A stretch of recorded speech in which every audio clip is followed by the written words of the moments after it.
most nuclear winter prepared. Guns and ammo, beating, candles, canned soup, distilled water, stock, backyard, fallout, shelter, owning, survivors.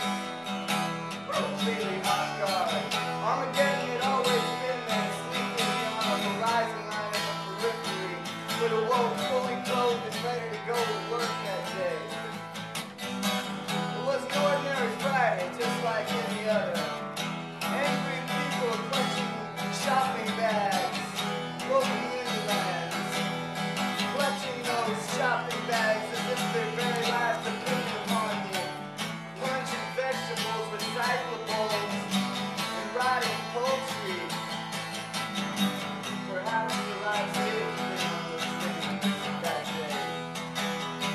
And the usual gaggle of gibberish, mumbling, crazies, blah, blah, blah to themselves, cell phones plugged into skulls.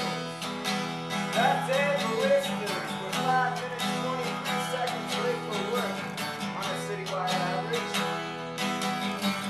Bartenders were making a rent tips as rowdy soccer fanatics converged on a local full-Irish pub to watch the latest big championship match between Spain and Ireland and some other country. But by Sunday, less than 2 days later,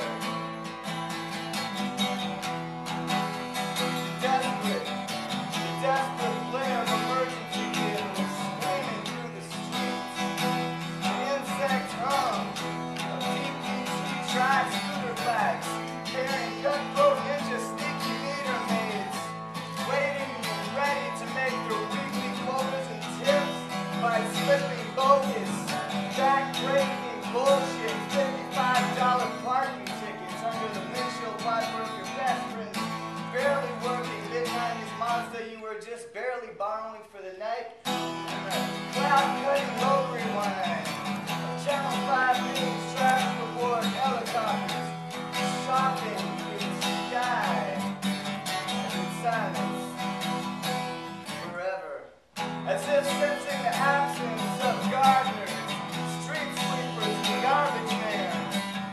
Weeds grew out of the cracks of city streets and sidewalks.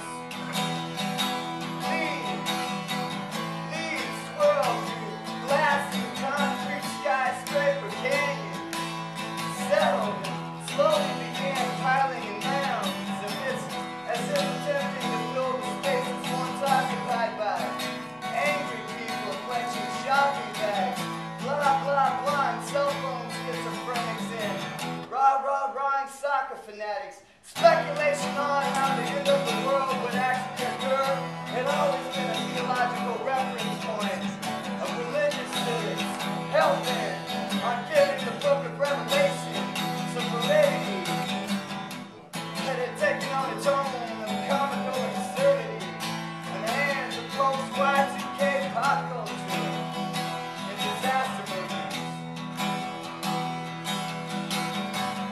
A horde of zombies rising from the graves and feeding on the flesh of small bands of living human survivors was one of the more popular, albeit seemingly fantastic apocalyptic theories.